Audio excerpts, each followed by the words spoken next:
नमस्कार दोस्तों, enlighten world research foundation के द राइट पीपल की सीरीज में एक बार फिर आपका स्वागत है। टी.एस. दलाल साहब जो पेशे से एक एजुकेशनिस्ट हैं, आज हमारे बीच हैं। नमस्कार दलाल साहब। नमस्कार जी मुकेश जी।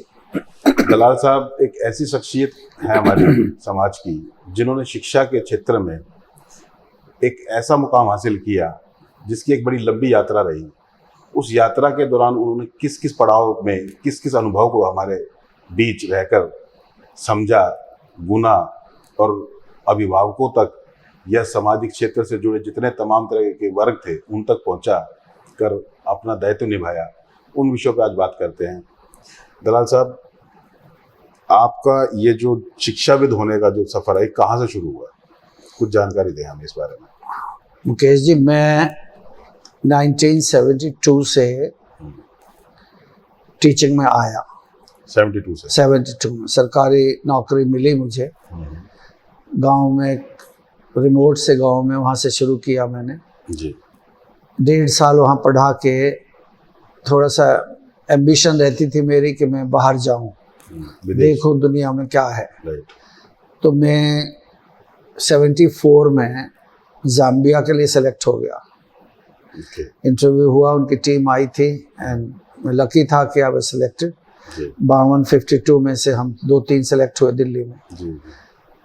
ज़ाम्बिया टंजानिया के पास एक देश है, तो वहाँ पे मैं 7 साल रहा टीचिंग में। वहाँ मैंने 3-4 जगह पोस्टिंग ली और अलग अलग ट्राइब्स में मैं था। वहाँ पे ट्राइबल का बड़ा एरिया का वो है। जैसे अपने यहाँ समझिए कोई मद्रास में पोस्टिंग हो गई, कभी पंजाब में हो गई, कभी यहाँ पे स्टेट वाइज। तो लैंग्वेज की प्रॉब्लम, खाने की प्रॉब्लम, उनके रीति रिवाज सब अलग।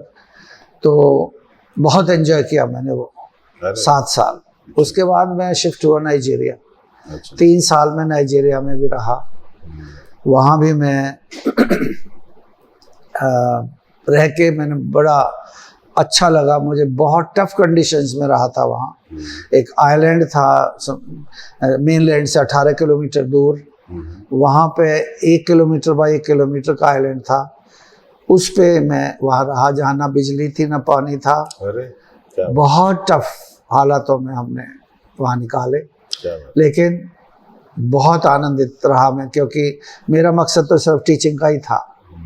बच्चे बहुत डिसिप्लिन थे, वो बेचारे अफ्रीकन बच्चे, उनमें एक इच्छा थी सीखने की। तो गुरु का दर्जा बहुत ऊंचा था वहाँ। गवर्नमेंट ने भी बहुत ज़्यादा रिगार्ड टीचर्स का दे रखा था। वहाँ टीचर्स की अटेंडेंस नहीं होती थी, कोई अटेंडेंस रजिस्टर नहीं था। टीचर अगर तबीयत ठीक नहीं है तो अपने घर पे रहेगा और वो बस कह देगा I am not coming today. Language क्या रहती थी वहाँ? लैंग्वेज इंग्लिश थी हमारी, तो मेन उसी से कन्वर्ट करते थे। दोस्तों कि अभी जैसे इन्होंने अपनी शुरुआती यात्रा के बारे में बताया, जो विदेश में रहकर जिसने अपने शुरुआती दिनों को शुरू किया हो और टफेस्ट जीवन का जो स्ट्रगल जिसे बोलते हैं, हम कहते हैं हम अपने देश में अपने स्थानों पे अपने शहरों में आसपास हम स्ट्रगल करते देख रहे हैं अमूमन अपने युवाओं को, अपने समय को। और आप एक दूसरा दौर देख रहे हैं कि एक समय में जब उस टाइम उतने साधन भी शायद नहीं थे और ऐसे में एक विदेश में जाकर शिक्षा में अपना नाम के बारे में लोगों तक अपने एक जिज्ञासा तक उसको पहुंचाना, ये अपने आप में बहुत बड़ा दायित्व था। भाषा का, संस्कृति का, वेशभूषा का, खान पान, ओढ़ने पहनने का, तमाम तरह की समस्याओं को रूबरू होते हुए भी जिस शख्सियत ने एजुकेशन के झंडे को विदेशों में बुलंद किया, उन्होंने आज उसको इस देश में या इस समाज में किस तरीके से स्थापित किया, इस विषय में बात करते हैं। उस यात्रा के बाद फिर वापस आने का कैसा रहा और क्यों अचानक आना हुआ? लकीली मैं अफ्रीकन कंट्रीज में रहा तो मैंने देखा कि गरीबी बहुत थी और वो बच्चे पढ़ना चाहते थे जी। तो वहाँ कोई फीस नहीं लेती गवर्नमेंट, फ्री पढ़ाती है, फ्री बुक्स देती है। तो मेरा वहाँ पे दोपहर बाद स्कूल के ऑफ होने के बाद में शाम को बोर्डिंग स्कूल था, तो मैं शाम को बुला लाता था, मैं उनसे कहता था आ जाओ मैं एक टॉपिक करा देता हूँ। मेरा भी टाइम पास होता था और बच्चे भी पढ़ते थे, बड़े खुश होते थे। तो मुझे एक रहता था कि जो पिछड़े, जो गरीब उनको अगर मैं कुछ करूं तो मेरी बड़ी तसल्ली होती थी, आत्मिक शांति मिलती थी। तो इंडिया में आके भी 84 में जब मैं आया तो मेरा एक मन था कि एक स्कूल में पीछ कहीं रिमोट से एरिया में खोलूं, गाँवों में जहाँ एजुकेशन कोई ज़्यादा इम्पोर्टेंट नहीं मानते आज भी, जो बच्चे रह जाते हैं किसी कारण से, गरीबी से या डिस्टेंस से। तो मैं घूमा, सर्वे किया कि किस गांव में खोला जाए जी। पैसा इतना नहीं था इतना, लेकिन इच्छाएं बहुत थी। फिर अंत में ये डिसाइड किया कि नहीं, शहर में रह के यहाँ पे एजुकेशन का जरा घुस के देखते हैं कि कैसे कैसे बच्चे इंटेलिजेंट, मेरिट कैसे आती हैं। तो विद्या मंदिर में 6 महीने मैंने जॉब की, 15 सेक्टर में। उसके बाद मैंने अपना स्कूल खोला, क्योंकि मेरा मन था कि जैसे मैं चाहूँ वैसे करूँ, एक जगह ऐसी हो, मुझे डिक्टेट करने वाले ना हो ऊपर से।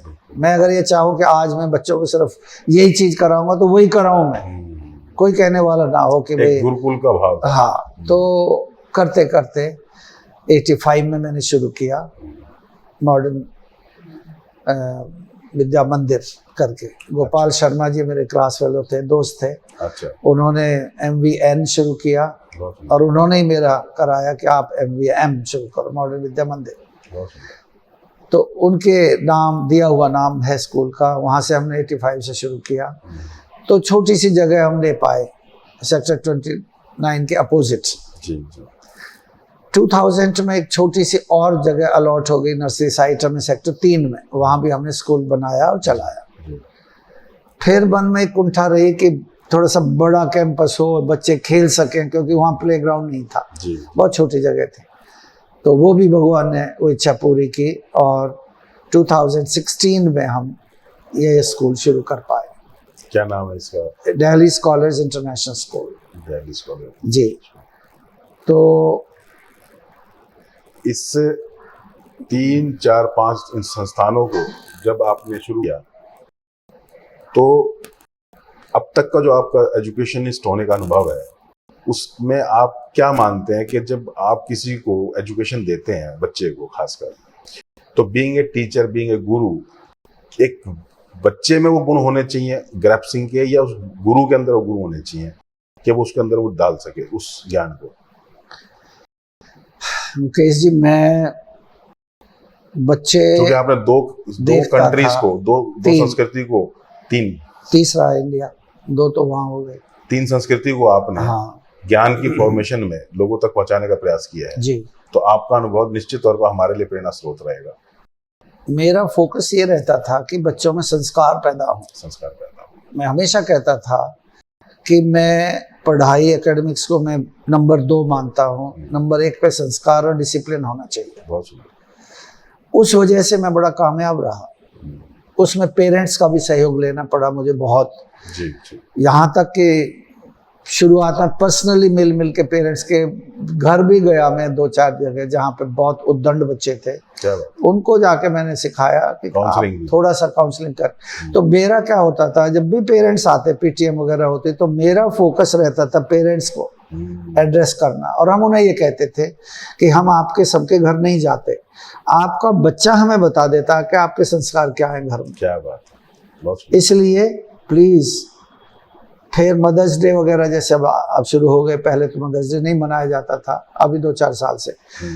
इसमें मैं हमेशा मदर्स को यही कहता हूँ कि पहली गुरु आप हैं, हमारा नंबर दूसरा है। 3 साल तक, 4 साल तक बच्चा आपके पास रहता है। जो संस्कार आप डालते हैं, सुबह जल्दी उठना, नहाना, टाइम पे खाना, टाइम पे सोना, टाइम पे हर चीज करनी, भाग के मेहनत से करनी, बच्चे के अंदर वो प्रिंट हो जाता है माइंड में और बच्चा फिर वैसे संस्कार लेता है। आप लेट उठे, झगड़े हो रहे मियाँ बीवी के लेट उठने पे या खाने पे या किसी चीज पे, बच्चे का फिर माइंड जो है ना वो डिविएट होता है, फिर प्रभावित होता है। हाँ, कंसंट्रेट नहीं कर पाता अपनी लाइफ की स्मूथ रन उसमें। तो मैं हमेशा मदर से ये कहता हूँ कि पहली गुरु आप हैं, तो आप अपने आप को पहले ट्रेन करो संस्कार जब दोगे जब आप खुद ऐसे रहोगे कि आप चुस्त, और आपकी बड़ी तपस्या है पेरेंट्स की, मदर्स की खासकर बड़ी तपस्या है, बच्चों को तैयार करके भेजना, घर की भी चीज़ें करना, सारे फैमिली को भी सेटिस्फाई करना और बच्चे को भी वहाँ तक स्कूल, और फिर उसके बाद फिर ड्यूटी शुरू हो जाती है।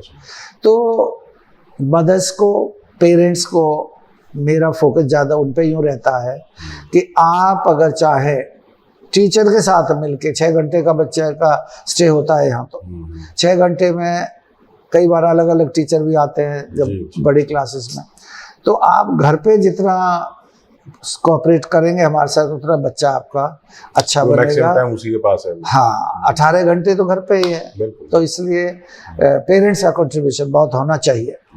और पेरेंटिंग आज की डेट में बड़ी बदल गई है मुकेश जी। पहले क्या था, हम लोग पेरेंट्स को पता भी नहीं होता था, हमारी माँ को ये भी नहीं पता होता था कि हम 7वीं से 8वीं में गए हैं या 6ठी में है, 7वीं। उनका काम एक था तैयार करना, खाना देना अपना। तो वो एक टाइम था, तो बाय लक या बाय कहीं ना कहीं से कोई इंस्पिरेशन मिलती थी इधर उधर से, तो चल देते थे। आज हर पेरेंट पढ़े लिखे हैं ज़्यादातर, आज बच्चों को बहुत ज़रूरत है पेरेंटिंग की, क्योंकि फील्ड भी बड़े वाइड है अब। जी। अब वो जो पहले बड़े लिमिटेड थे, पढ़ेंगे, क्लर्क बनेंगे, मिलिट्री में जाएंगे, या टीचर बनेंगे, या डॉक्टर इंजीनियर, अगर बहुत अच्छा लड़का है तो वो तो मुश्किल हो जाता था गांव वालों को। आज तो इतना ओपन है, इतने स्कोप है बच्चों के कि ये लकी हैं बच्चे कि ऐसे टाइम में ये पढ़ रहे हैं, इनको चीज़ें मिल रही है। सिंगिंग में है, डांसिंग में है, ड्रामा है, आर्ट है, आर्ट एंड कल्चर के बहुत सारे, तो ओपन है इनके लिए। तो जिसमें इंटरेस्टेड हो जो बच्चा, उसको वहीं प्रमोट कर, रोकना गलत। बहुत सुंदर। हाँ, हमारी दोस्तों, जिस बात को मैं खुद कहना चाह रहा था उस बात को नॉन स्टॉप दलाल साहब कहते चले गए और मैं उनको इम्तिनान से सुनता रहा, क्योंकि मेरा ऐसा मानना है कि जब हम लोगों से रूबरू हो रहे हैं और अलग अलग विषयों पे बात कर रहे हैं, तो हमें ऐसा लगता है कि समाज में तरह तरह के अनुभव, तरह तरह के विद्वान, तरह तरह के लोग, तरह तरह की प्रेरणाएं समाज में अपना अपना जरिए से लोगों को प्रेरणा देने का प्रयास कर रही है। एजुकेशन एक क्षेत्र है, इस क्षेत्र में, शिक्षा के क्षेत्र में ऐसा माना जाता है कि गुरु का इनलाइटन होना बहुत जरूरी है। अगर वो गुरु इनलाइटन नहीं है तो मैं मानता हूँ इनलाइटन बच्चे भी तब नहीं कर पाएंगे। बहुत सही है। और मेरी खुशकिस्मती है कि मैं एक इनलाइटन गुरु के सामने बैठा हूँ, जिसने 3 देशों की संस्कृति के बच्चों को अपनी इस 74 साल की आयु वर्ग के अंदर बेस्ट देने का प्रयास किया है।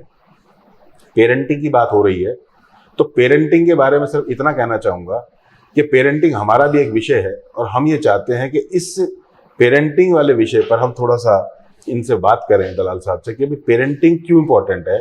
और पेरेंटिंग में जब इन्होंने गुरु की भूमिका माँ को देकर जब इसकी शुरुआत करी, तो मुझे भी एक बार को लगा कि हम हमेशा गुरु को गुरु ही मानते रहे, और ये बात कहीं छिप गई थी समाज में कि भाई प्रथम गुरु माँ है।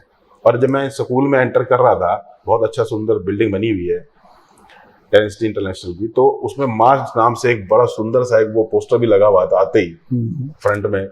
तो अंदर से एक अनुभूति हुई कि भाई संस्कार और संस्कृति और शिक्षा तीनों चीज़ों का समावेश अगर है तो दलाल साहब के संस्थान में है। पेरेंटिंग के मामले में आपने बोला कि पुराने माँ बापों को ये नहीं पता होता था कि हमारे बच्चे कौन सी क्लास में पढ़ रहे हैं जी। आज की पेरेंटिंग में थोड़ा सा ये है कि भाग दौड़ की जिंदगी है जी, और गुरु या टीचर के पास समय की बाध्यता कह लो या असीमितता कह लो, कुछ भी कह लो, सरकमस्टांस कह लो, सुविधाएं तो हैं, शायद कंसंट्रेट है नहीं है, ये अलग बात है। भाई आपने उसमें एक हल्का सा ट्विस्ट ये डाल दिया कि भाई बच्चों को उनके हुनर के अनुसार उनको तैयार किया जाए जी। ये बात कितनी सार्थक है, क्योंकि ये बात ऋषिपाल चौहान जी ने इसके ऊपर बहुत बड़ी रिसर्च करी है। जीवा स्कूल के जो बड़े विद्वान है, एजुकेशनिस्ट हैं जी, विद्वान है पुराने हमारे बड़े, तो उन्होंने भी इस बात को माना और उस पर एक बहुत बड़ा गुरुकुल करके उनका एक मन है कुछ लाने का। मैं आपके लिए जब देख पा रहा हूँ और उनको जब मैं इसको एनालिसिस कर पा रहा हूँ ये बैठे, तो वो शिक्षा पे और आप पेरेंटिंग बहुत अच्छी समझ रख के बैठे हैं। तो इसको समाज में कैसे लाया जा सकता है और इसकी जरूरत क्यों है? मुकेश जी, जब मैंने जो कहा ना, पीछे का टाइम जब हम पढ़ते थे और अब का टाइम, पेरेंटिंग बहुत फर्क हो गया, बहुत फर्क हो गया। आज ये जो मोबाइल आया है, पेरेंटिंग तो इसने बड़ी मुश्किल बना दी, इसने बड़ी मुश्किल बना दी। बहुत मुश्किल है आज के डेट में। मदर्स का मैं क्या कहता हूँ कि क्या है कि मदर्स का 1 साल का बच्चा हुआ, 9 महीने का चलना शुरू हुआ, 1 साल का बोलना बालना देखना चीजें छेड़ना, बच्चा रोया, माँ भाग के उसे मोबाइल पकड़ा देगी और वो चला देगी उसका गेम वेम, और वो बच्चा देखता रहेगा। आंखों पे भी देखो, इतने नाजुक जो अंग होते हैं, आंखों पे भी स्ट्रेन पड़ता है, और वो देखता रहेगा और वो चुप हो जाएगा। तो माँ को एक तरीका मिल गया कि कैसे इसको चुप रखना है। वो बहुत खतरनाक। शुरुआत वहां से होगी, शुरुआत वहां से। 6 घंटे हम रोक देते हैं, हम नहीं लाने देते, हम ये चीज नहीं लाने देते मोबाइल। अच्छा। स्कूल के अंदर नहीं लाने देते, हम चेक करते हैं, एक आधा पकड़ा जाए तो पनिश करते हैं, पेरेंट्स को बुलवाते हैं, क्यों लाए यहाँ पे, अजी मजबूरी थी, बड़ा लड़का है, 12th में वहां जाना, जमा करा दो, आते हुए ही काउंटर पे जमा कराओ, जाते हुए ले जाना। तो 6 घंटे तो हम उन्हें रोकते हैं। 18 घंटे कौन रोकेगा, इसलिए पेरेंटिंग बहुत जरूरी है आज के डेट। क्या बात है। उन्हें इससे रोकना, समझिए कि उसका फ्यूचर बन जाएगा अगर इससे रोक दिया। हाँ, जब बन रहा हो तब कम से कम तब तक तो उसको रुकावट स्टेज को निकालना होता है, बाद में तो चाहे सारा दिन बैठे रहो, जब बड़ी सुंदर बात, कहीं लग जाएंगे, बड़े हो जाएंगे, फिर वो अपने बच्चों की तरफ टेंशन लेंगे कि यार ये सारा दिन, अपना भूल जाते हैं फिर। तो पेरेंटिंग में आज की डेट में बहुत, इसमें इतना ज्ञान भी है, चीजें बहुत अच्छी हैं, लेकिन गंद भी बहुत है। क्या पेरेंटिंग के ऊपर कोई कोर्स है? सर, पेरेंटिंग के कोर्स तो क्या होते हैं, हम तो कभी कभी जब पेरेंट्स यहाँ होते हैं तभी उन्हें काउंसिल करते हैं, एक आधा को। बाकी कोर्सेज जैसा पेरेंट्स का तो अभी मुझे नहीं लगता किसी इंस्टीट्यूशन ने शुरू किया हो। हाँ, बाप कैसे होने चाहिए, टीचर्स को मैं गुरु कैसे होने चाहिए, ये तो सबको पता है। टीचर्स को मैं जरूर, कमाल की बात है। वैसे फैक्ट है आपकी बात कि पेरेंट्स की ट्रेनिंग के लिए होना चाहिए कुछ। जबरदस्त। हाँ, यही मंथन है हमारा कि जब गुरु और पेरेंट्स के बीच में जब मंथन किया जा रहा है इस मंच के माध्यम से, हाँ, तो गुरु के लिए तो टीचिंग है, हाँ, पेरेंटिंग के लिए टीचिंग नहीं है। और जबकि 18 घंटे उसके साथ रहना, हाँ, आज की डेट में तो जरूरी है पेरेंटिंग का, कमाल की बात है, अच्छा होना। तो टीचर्स को तो हम बुलाते हैं, उनको जब भी मुझे मौका मिलता है, टीचर्स को हमेशा मैं एक बात बताता हूँ कि ये जो प्रोफेशन है, ये ठीक है, आप थोड़ा मॉनेटरी गेन होता है, आपका पैसा थोड़ा मिलता है, वो भी उतना नहीं मिलता जितना आप डिजर्व करते हो, बहुत कम मिलता है आपको, लेकिन ये स्पिरिचुअल का काम है। क्या बात। मैं हमेशा ये कहता हूँ, ये स्पिरिचुअल है, भगवान का एक आप काम कर रहे हो। एक बच्चा छोटा सा आता है, 3 साल का, कोरा बिल्कुल, उसे आप 12th में आते आते ऐसा बना देते हो, कोई डिस्ट्रिक्ट टॉप कर दिया, कभी कोई किसी चीज़ में गया, कभी स्पोर्ट्स में उसने रिकॉर्ड ब्रेक किए। मैं कही आप लोगों का ही वो है गाइडेंस, तो आप इसे ऐसा मत मानो कि बोझ है। आए आप स्कूल में तो हंसते हुए आओ, छोड़ के सारी मरीज, हमें पता है फैमिली से आते हो तो चिंताएं होती हैं, लेकिन एक तरफ रख के 6 घंटे ऐसे मुस्कुराते रहो बच्चों के सामने, उन्हें ये लगे कि टीचर देखो ऐसे होते हैं, मॉडल हो आप बच्चों के।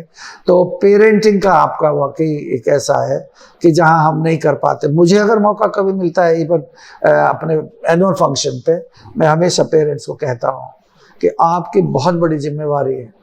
बच्चा स्कूल से जाता है, उसके बाद रात तक 10-11 बजे तक वो क्या करता है, कहाँ रहता है, वो आपकी जिम्मेवारी है देखना। तो इतना थोड़ा हम कहते हैं, लेकिन वो प्रॉपर मुझे लगता नहीं कि जैसे कोई कैंपेन शुरू किया जाए कि भाई पेरेंट्स, निश्चित तौर पर इस पे कैंपेन होना चाहिए, प्रॉपर प्रोजेक्ट बना के काम करें, होना चाहिए। दोस्तों, आई एग्री। आपके नोटिस के लिए, आपके संज्ञान के लिए बता दूं कि एनलाइटनमेंट रिसर्च फाउंडेशन में बहुत सारे वेरियस लोगों से मुलाकात करने के दौरान जो इंटरव्यूज के जो समीक्षा के तौर पर हमें चीज़ मिल रही है, उसमें हमारा मकसद रहता है कि हम इंटरव्यू के बाद हम एक डॉक्यूमेंट्री फॉर्मेशन में उनके जीवन के चरित्र को चित्रण करें और समाज में एसेट और लायबिलिटी की फॉर्मेशन में समाज में वापस लौटाएं। ये हमारा एक पैटर्न रहता है जी। 3-4 पायदान में जाकर मथते हैं हम इसको जी। ये वीडियो हमारे लिए दूध की तरह है, फिर इसमें से लस्सी निकलेगी, मक्खन निकलेगा, घी निकलेगा। ये एक विधि हमने बनाई है विद्वता के पॉइंट ऑफ व्यू से। जी। 2 चीज बड़ी जबरदस्त दलाल साहब ने कही, आप देख पा रहे हैं, सुन पा रहे हैं। कि गुरु की जो भूमिका है वो, अगर गुरु द्रोण है और वो गुरु आपका चाणक्य है, तो दोनों में, एक में ऐसा माना गया है कि एक में गुरु के प्रति श्रद्धा है तो दूसरा शिष्य के प्रति भाव है। आप समझ पा रहे भाई, एक गुरु के प्रति उसने इतनी श्रद्धा दिखाई कि उसने अपना अंगूठा दे दिया और उसने वो तीर अंदाजी भी सीख ली, और उसने अपने गुरु होने की भूमिका को इस तरीके से सार्थक कर दिया कि उसने चट्टान पे बैठे इंसान को, बच्चे को राजा बना दिया। तो ये जो भूमिका गुरु की है वो तो सामने बैठे हैं, आपके समक्ष देख पा रहे हो।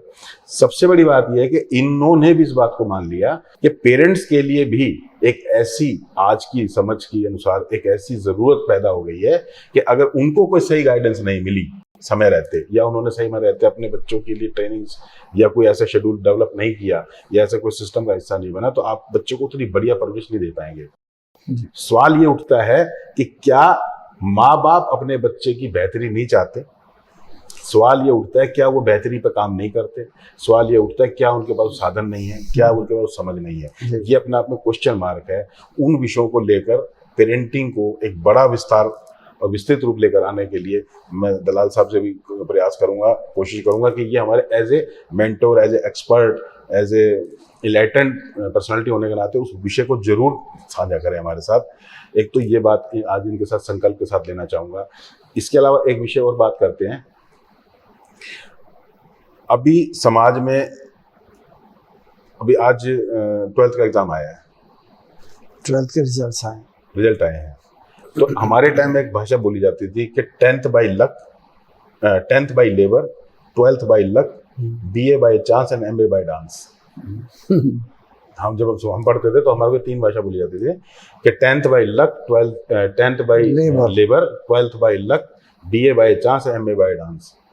तो आप क्या मानते हैं कि क्या ये फार्मूला वाकई में ऐसे ही होता है या कुछ और, ये डेस्टिनी कुछ और कहती है एजुकेशन की? नहीं, वो तो 10th में तो लेबर करता है आदमी, किसी ने बनाई रखा। लेबर तो थ्रू आउट चलती है सर, TSG लेबर के बिना तो कुछ होता ही नहीं। और 12th में अचानक लक इसलिए फैक्टर काम करता है कि कहीं ना कहीं आदमी साइंस स्ट्रीम लेना होता है, पता लगा आर्ट्स में चला गया, आर्ट्स लेना चाहता है स्ट्रीम में चला गया, तो वो थोड़ा सा वेरिएशन चल रहता है लक फैक्टर। तो आजकल तो मेरे ख्याल से वो चीज नहीं होनी चाहिए बच्चों के साथ। हाँ। क्योंकि बच्चे जहाँ जाना चाहते हैं पेरेंट्स 99% वही भेजते हैं। अगर बच्चा चाहेगा मुझे मैथ्स नहीं अच्छा लग रहा, मैं कॉमर्स में ले लूँ विदाउट मैथ, वो कहते हैं ठीक है, या मैं ह्यूमैनिटीज में जाऊँ, ठीक है।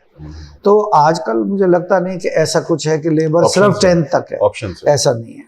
लेबर तो थ्रू आउट है। ऑप्शंस है, ऑप्शंस तो बहुत है, बहुत ऑप्शंस है। मैथ्स भी अब इन्होंने हल्का कर दिया, हरियाणा बोर्ड का ही उन्होंने A भी बना दिया। एक ऐसा जो इंजीनियरिंग का वगैरह में जाएंगे उनके लिए A, और जो जिनको कुछ नहीं करना उसके और की फील्ड चुनना है तो उनके लिए B, वो इजी है। आजकल ये भी कर दिया है। तो हम जो स्टैंडर्ड मेंटेन करते हैं स्कूलों में, अमूमन वो नेशनल करते हैं, स्टेट करते हैं, कंट्री करते हैं या इंटरनेशनल करते हैं? अब तो वो नेशनल ही है सारा ही। अब तो CBSE न्यू एजुकेशन पॉलिसी अब शुरू हो रही है, देखिए अब इस साल से, अगले साल से तो शायद मैंडेटरी कर दिया है। हमारे यहाँ तो इस साल से भी शुरू हो ही गया है हरियाणा में। तो ये तो पूरी नेशनल पॉलिसी है और उसी पे सब कर रहे हैं, हर स्टेट में वही चीज़ है। एक लास्ट नोट लिस्ट जी सवाल है। आपने कहा मेहनत करता है बच्चा, 10th में भी करता है, 12th में भी करता है, बहुत हार्ड वर्क। मैं समझता हूँ मेहनत बढ़ती जाती है। मैं कहता हूँ 10th में वो हो सकता है कि थोड़ा रिलैक्स करके ही करता हो, जब तक बच्चे में ये चीज आती नहीं।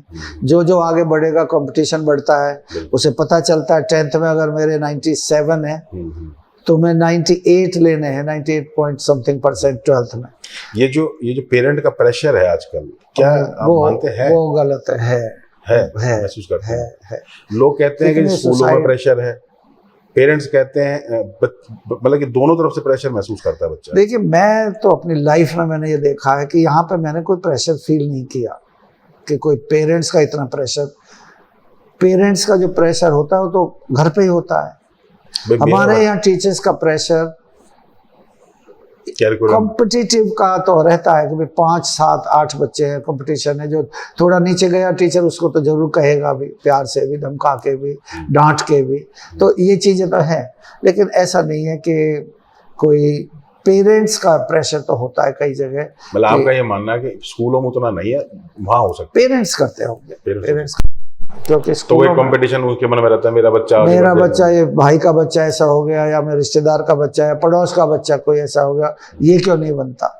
तो वो कोटा में अब जो है वहाँ ये टीचर्स से थोड़ा ही होता है, पेरेंट्स का ही तो प्रेशर है कि वहाँ से करके आ कुछ, वैसे आ गया तो इतना पैसा खर्च कर दिया, लाखों रुपए। तो सुसाइड कितने सुसाइड, 8 तो पिछले 2 महीने पहले ही थी फिगर, 8 तो अब इस साल हो लिए। दोस्तों, चर्चाएं प्रचर्चाएं लंबी हो जाया करती हैं, विषय गहरे हो जाया करते हैं, अक्सर बात करते रहता हूँ आप लोगों से। चर्चा परिचर्चा करके, विषय को गहरा करके, उसमें से मंथन करके जो परिणाम निकलना है, उस परिणाम को आप तक पहुंचाना ही इनलाइटन वर्ल्ड रिसर्च फाउंडेशन के राइट पीपल का अक्सरी मकसद है।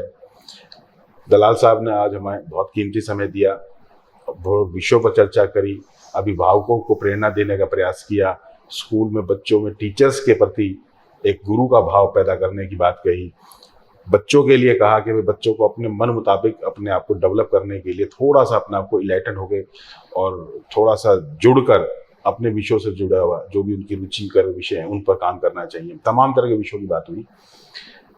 सिर्फ बातें ही ना रह जाएं, इसके लिए प्रोजेक्ट बना के काम किए जाएं। एक तो मेरी आज इस संकल्प के साथ आज आपसे विदा लेने का मन है।